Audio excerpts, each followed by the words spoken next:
Housewife नव्हे, homemaker. कथा संकल्पना भूषणवाणी. लेखन मोहिनी मेढेकर. कथा स्मार्ट अन्नपूर्णा. सोमवार कडधान्य, मंगळवार शेपू, बुधवार कोबी, गुरुवार भेंडी, शुक्रवार भोपळा, शनिवार इडली चटणी. नीतानं पुढच्या आठवडाभराचं मुलींच्या डब्याचं केलेलं वेळापत्रक तिची तिसरीतली चिमुरडी लेक रमा उत्साहानं मोठ्यांदा वाचत होती. दर रविवारी सकाळी आई पुढच्या आठवड्याचं असं प्लॅनिंग करते आणि त्यानुसार भाज्या आणते हे आता रमाच्या अगदी सवयीचं होऊन गेलं होतं. आई, उद्या सोमवार म्हणजे आपण केलेल्या टाइम टेबलनुसार कडधान्याचा वार आहे. काय देणार आहेस डब्यात? मूग, मटकी का मसूर? रमाला उसळी विशेष आवडत असल्यानं ती आईला दुसऱ्या दिवशीच्या डब्याला काय असणार आहे हे रात्री दप्तर भरतानाच विचारत होती. आज डब्यात काय आहे हे एकमेकांना विचारणं हा रमाच्या स्कूल बसमधल्या मित्रमैत्रिणींचा अगदी आवडता उद्योग आहे. त्यावरून मग आज मधल्या सुट्टीत आपल्याला एक एक घास का होईना वेगवेगळं नेमकं काय काय खायला मिळणार आहे हे त्यांना समजायचं. रमाचा डबा तर तिच्या सगळ्या मित्रमैत्रिणींना मनापासून आवडायचा. बटाटा, भेंडी, शेपू, भोपळा किंवा मग कोणतीही उसळ डब्यात असली तरी रमा रोजच चाटून पुसून डबा साफ करायची. याचं कारण तिच्या होममेकर आईच्या हाताला चव होती हे आहेच, पण याशिवाय संपूर्ण आठवड्यात कोणतीही एक भाजी रिपीट होऊ नये याची नीता पुरेपूर काळजी घ्यायची. यासाठी एक दिवस फळभाजी, मग पालेभाजी, त्यानंतर कडधान्य आणि मग आवडती भाजी आणि शनिवारी खाऊ असं नीता आठवडाभराचं उत्तम नियोजन करायची. वर या नियोजनात रमा आणि रावी या आपल्या दोन्ही मुलींनाही सहभागी करून घ्यायची. मुलींना डबा खायचा कंटाळाही येणार नाही, शिवाय आठवडाभरात फायबरपासून ते प्रथिनांपर्यंत शरीराला आवश्यक ते पौष्टिक घटकही मिळावेत असा तिचा त्यामागचा हेतू असायचा. उद्या मटकीची उसळ चालेल का? नीतानं स्वयंपाकघरातूनच रमाला विचारलं. त्यावर रमानं मनापासून मान डोलावली. मुलांच्या चवी या लहानपणीच तयार होतात हे तिनं मागे वाचलं होतं. त्यामुळे बाकी बाबतीत ती मुलींचे लाड करत असली तरी खाण्यापिण्याच्या बाबतीत मात्र हे नको ते नको हे तिनं कधी खपवून घेतलं नव्हतं. शिवाय मुलांच्या आवडीचा स्वयंपाक करण्याची कलाही ती इतक्या वर्षात प्रयत्नानं शिकली होती. मुलींना लहानपणापासून सगळं पौष्टिक खाण्याची सवय लागावी हा नीताचा हेतू होताच, पण हे करतानाच किचनचं आठवड्याचं आणि महिन्याचं ठरवलेलं बजेट मोडणार नाही याचीही ती पुरेपूर काळजी घ्यायची. तिचा नवरा केदार तिला गमतीनं म्हणायचाही, अगं रोजच्या खाण्यापिण्याचं कसलं इतकं काटेकोर बजेट आखतेस? आपण पोटासाठीच तर सगळं करतो ना? यावर तिचं उत्तर ठरलेलं असायचं, पोटात जाणारा प्रत्येक घास हा आपल्या शरीराचा पिंड, आपला स्वभावधर्म आणि परिणामी आपलं आरोग्य ठरवत असतो. त्यामुळे मी जे काही बजेट आखते ना ते फक्त पैशांची उधळपट्टी टाळायला नाही, तर रोजच्या आहारातून सकस प्रथिनयुक्त पुरवठा आपल्या सगळ्यांच्या शरीराला होतोय ना हे तपासून बघायला. कळलं? त्यावर मग केदारही कौतुकानं हसून तिला दाद द्यायचा. आपल्या ऑफिसमधल्या 40शीच्या सहकाऱ्यांच्या मागे लागलेल्या बीपी डायबेटीसच्या व्याधी तो पाहत होता. याचं मुख्य कारण खाण्यापिण्याची हेळसांड, घरच्या जेवणाला नाकं मुरडणं आणि सततचं बाहेरचं खाणं आहे हे त्याला माहिती होतं.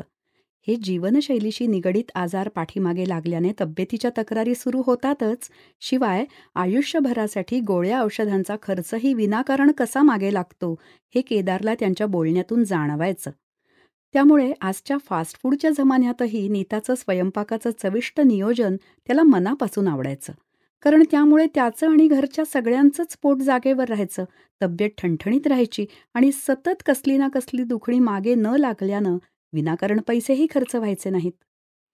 हल्ली मॉलमध्येही भाजीपाला मिळत असला तरी नीता मात्र मॉलवर काट मारून त्यांच्या परिसरात भरणाऱ्या आठवडी बाजारातून ताजी भाजी आणि फळं घ्यायला प्राधान्य द्यायची.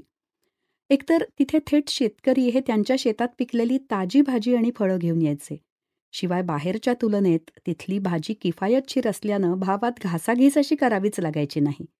त्यातही संध्याकाळी कधी थोडं उशिरा गेलं तर शेतकऱ्यांचा हा तात्पुरता बाजार आटपायची घाई झाली असल्यानं ते आधीच कमी असलेले भाव आणखी कमी करायचे.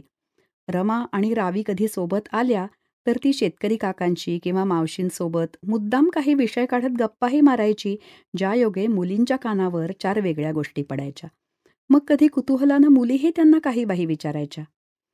ऋतुमानानुसार भाज्या आणि फळांची खरेदी करण्यावर नीताचा विशेष कटाक्ष असायचा. पावसाळ्यात पालेभाजी लवकर खराब होत असल्यानं त्या दिवसात पालेभाजीऐवजी ती कडधान्य घ्यायची. तर थंडीच्या दिवसात आठवडी बाजारात मटार भरपूर यायचा. तेव्हा मटार आणून तो सोलून डीप फ्रीजमध्ये ठेवला की तो वर्षभर वापरता येत असे. सध्या टोमॅटोचे भाव चांगलेच कडाडलेले असले तरी तो भाव खात नसताना ते घेत त्यांचा सॉस करून ठेवला म्हणजे तो वर्षभर नीताला पुरायचा. उन्हाळ्यात तर तिच्या वर्षभराच्या ठेवणीतल्या आणि साठवणीतल्या गोष्टींना अगदी ऊत यायचा. कुरडया, पापड्या, कैरीचं लोणचं, तसंच सांडगी मिरची अशी वेगवेगळी वाळवणं आणि खमंग गोष्टी ती आवर्जून करायची. आंब्याचा रस काढून तो पल्प डीप फ्रीज करून ठेवला की तो वर्षभर वापरता यायचा. "आई, उद्या रविवार आहे. आम्रखंड आणि पुरीचा बेत करूया ना." अशा मुलींच्या हट्टापुढे नीता कायम तयार असायची, कारण घरात पल्प कायम असायचा. बाहेरून तयार आम्रखंड आणण्यापेक्षा फक्त चक्का आणला तरी मग आम्रखंडाची साग्रसंगीत पाककृती करता यायची. एकदा तर गंमतच झाली. पावसाळ्याचे दिवस होते.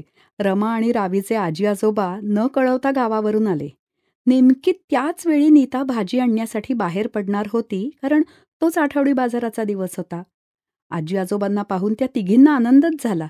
पण ते दोघे भुकेले होते आणि दुपारची जेवणाची वेळ होती. या वेळेला सुद्धा नीताचं नियोजन कामाला आलं.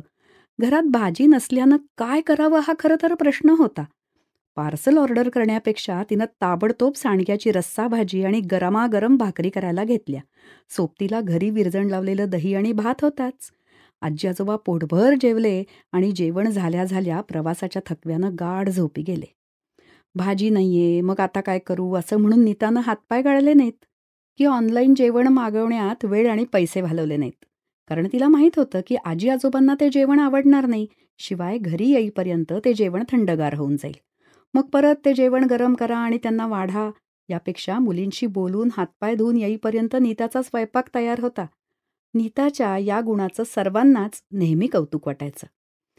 केवळ भाज्या आणि फळं नाही, तर वर्षभर लागणारा मसाला, लाल तिखट, शिवाय कांदा लसूण मसाला, जिरेपूड, धनेपूड, सांबार मसाला, रस्सम मसाला ती घरी तयार करायची. यात काही मसाले अगदी वेळेवर करायचाही तिचा हट्ट असायचा. कारण त्यामुळे पदार्थाला खमंग चव येते असं तिचं ठाम मत होतं. भाज्यांमध्ये वापरली जाणारी आलं लसूण पेस्ट पण ती तयार करून ठेवायची. म्हणजे वेळेवर खूप ताण पडायचा नाही. रमा आणि रावी इतर मुलामुलींप्रमाणेच बाहेर खाण्यासाठी हट्ट करायच्या, तेव्हा बाहेर मिळतात तशाच डिश घरी कशा बनवता येतील याचा विचार नीता करत राहायची. पिझ्झा आणि बर्गर बाहेरून मागवण्यापेक्षा घरच्या घरी मैदा न वापरता करून बघण्याचं कसब नीतानं शिकून घेतलं होतं. केवळ एवढंच नाही, तर त्यात ती घरातल्या सर्वांना मदतीला घ्यायची. त्यामुळे व्हायचं काय की सर्वांनाच तो पदार्थ केल्याचा आनंद मिळायचा. शिवाय यातून आर्थिक बचत व्हायची ती वेगळीच. पिझ्झा, पास्ता आणि बर्गरसोबतच थालीपीठ, आंबोळ्या, धिरडी, घावन, वरणफळं, शेंगोळे अशा खास मराठमोळ्या रेसिपीज नाश्त्याला बनवण्याचाही तिचा खास आग्रह असायचा. अन्न हे पूर्ण ब्रह्म असल्यानं काही झालं तरी ते टाकून द्यायचं नाही, हा मूलमंत्र नीता तिच्या आजीकडून शिकली होती. त्यामुळे रोजचा स्वयंपाकही ती केवळ अंदाजानंच कधीच करायची नाही.